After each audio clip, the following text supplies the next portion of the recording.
Last year, as you know, the Supreme Court overturned Chevron deference, which means that it's now an open question as to how much deference the courts will give regulatory agencies as they implement laws. But this has forever, in my view, upended how Congress writes laws and interacts with federal agencies to implement the laws that we pass. And I feel strongly, as I'm sure many do, that the now defunct standard that was set forth in Chevron helped to facilitate that appropriate balance and facilitated accountability in government. I think that's where the importance of the BPC comes in.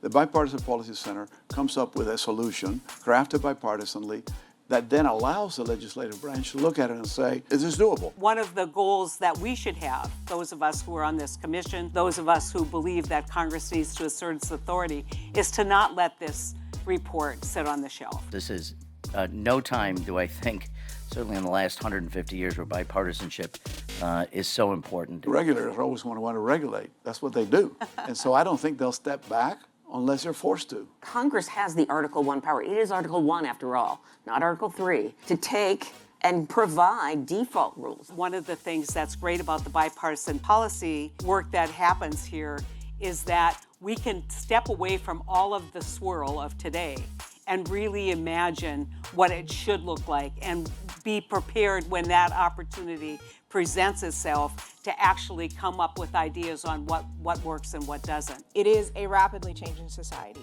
There are many questions that we need to re-examine to think about how a government should run, and I think that right now we have a real opportunity to dig deep and think about what that should look like.